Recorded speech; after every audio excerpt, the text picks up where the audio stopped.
আসসালামু আলাইকুম সবাইকে।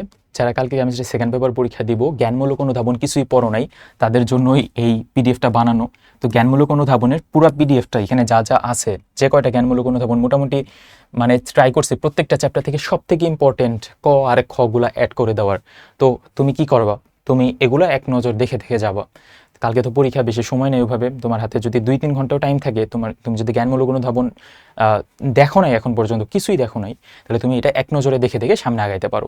আর তুমি যদি এগুলা ধরো মানে পিডিএফটা পড়তে কষ্ট হয়, তাহলে তুমি পিডিএফটা সামনে রেখে তোমার যে উদ্ভাসের বই অথবা যে কোনো টেস্টের ব্যাপারে এগুলো আছে ওইখান থেকে দাগাই নিবা যে ভাই এগুলো বুঝ, এগুলো একটু দাগাই নি।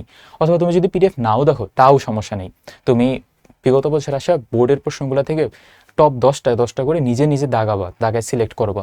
কিভাবে? এই যে যেগুলাতে বোর্ড বেশি করে দেওয়া, তো ওইগুলো তুমি নিজে নিজে দাগাবা যে এটা আমি পড়বো, তারপরে এই যে এটা পড়বো আমি, ব্যাপন বলতে কি বুঝো এটা আমি পড়বো, সংকর তাপমাত্রা কাকে বলে এটা আমি পড়বো।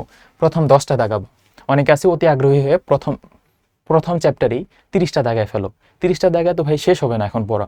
প্রথমে 10টা দাগাবা, 10টা দাগায় পড়বা, তারপরে পরের চ্যাপ্টারে চলে যাবা, 10টা দাগাবা অর্গানিকের, তারপরে ওই তোমার ম্যাথে কি বলে তড়িৎ রসায়নে 10টা দাগাবা। তো এইভাবে 10টা করে দাগাবা। আর যদি কারোর ইচ্ছা না হয় না দাগানো, তাহলে পিডিএফটাও দেখতে পারো। এইভাবে পড়াটা শেষ করতে হবে। মূল কথা ভাই, প্রথম চ্যাপ্টারে বেশি সময় দেওয়ার দরকার নেই, সবগুলো চ্যাপ্টারে সময় দাও, কারণ তোমার সবগুলো চ্যাপ্টার থেকেই তো অ্যান্সার করতে হবে। এইটাই তো, বেশি সময় নেবে, বেশি আমরা টাইম নষ্ট না করে পিডিএফটা আমাদের টেলিগ্রাম গ্রুপে দেওয়া আছে, নিচে টেলিগ্রাম গ্রুপের লিঙ্ক দেওয়া হচ্ছে, ওইখানে জয়েন করে পিডিএফটা দেখতে পারো। ধন্যবাদ সবাইকে।